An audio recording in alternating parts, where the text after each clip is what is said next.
સૌરાષ્ટ્રના પેરિસ ગણાતા જામનગર મહાનગરમાં તંત્રના મોટા દાવાઓ વચ્ચે છેવાડાના વિસ્તારો આજે પણ પ્રાથમિક સુવિધાઓથી વંચિત હોવાથી ગામડા કરતાં પણ ખરાબ સ્થિતિમાં છે।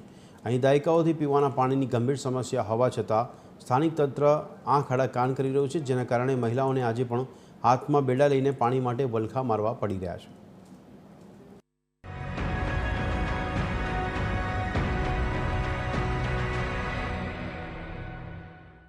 જામનગરના બેડી વિસ્તારમાં આધુનિક યુગમાં પણ વર્ષો જૂની સમસ્યાના કારણે ટેન્કર રાજ ચાલી રહ્યું છે અને લોકોને એકાંતરે અશુદ્ધ પાણી મળે છે।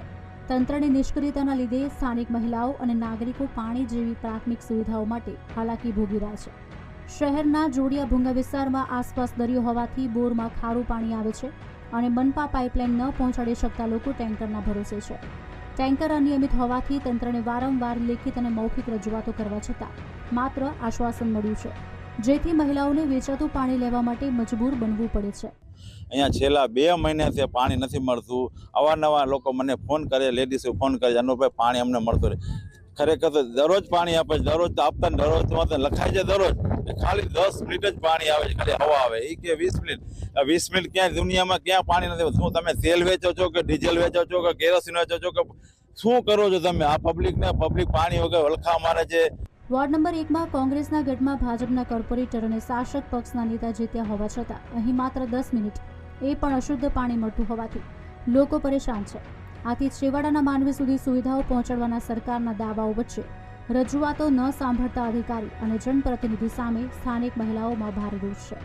પાણીની એટલી સમસ્યા છે, ઘરનું નથી ભરાતું, બહારની બિચારીઓ પાણી ભરવા આવે છે એને નથી આવતું। 15 મિનિટ ને 10 મિનિટ પાણી દે છે ને પાણી એ ડોરું આવે છે। સરખી રીતના પાણીની વ્યવસ્થા અમને સરકાર કરી દે, નકર અમે લાલ બંગલે બેડા લઈને જાસી। અમને પાણી ગમે એમ થાય, અમને પાણીની વ્યવસ્થા કરી દે।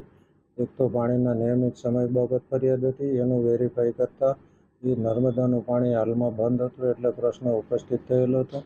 નર્મદાનું પાણી ચાલુ થઈ ગયું છે, ટૂંક સમયમાં રેગ્યુલર પાણી સપ્લાય અહીંયા થઈ જશે। તેમજ ગટરના પાણી અને લીકેજના પાણીની લાઈન લીકેજ બાબતેની જે ફરિયાદ હતી એ પણ વેરીફાઈ કરવાનું ચાલુ છે।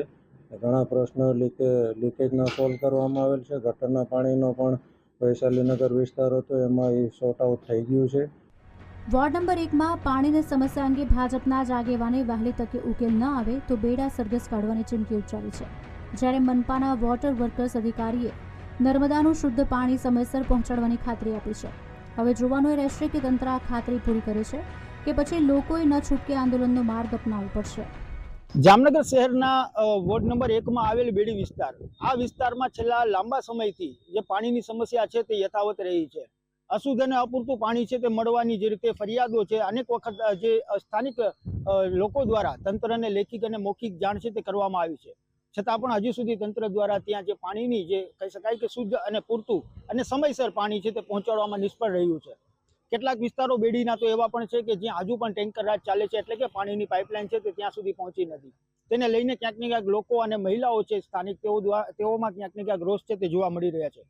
જે રીતે ભાજપના જ કાર્યકર્તા દ્વારા જે રીતે મહિલાઓને સાથે રાખી અને તંત્રને લેખિતમાં રજૂઆત કરવામાં આવી હતી, મૌખિકમાં રજૂઆત કરવામાં આવી હતી અને ચીમકી પણ ઉચ્ચારવામાં આવી છે કે વહેલી તકે જે રીતે આ બેડી વિસ્તાર છે વોર્ડ નંબર 1માં આવેલ કે જ્યાં પૂરતું અને શુદ્ધ પાણી અને સમયસર નહીં મળે તો બેડા સરઘસ કાઢવાની ચીમકી છે તે ઉચ્ચારવામાં આવી છે।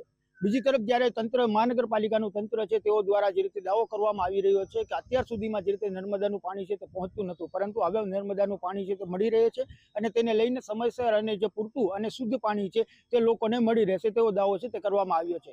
પરંતુ જોવાનું એ રહેશે કે આ વિસ્તારમાં હજુ સુધી જે પાણી સમસ્યા છે તે સમસ્યાનું નિરાકરણ થાય છે કે પછી લોકો છે તે બેડા સરઘસ કાઢી અને તંત્રની કચેરીના દ્વાર છે તે ખડખડાવે છે।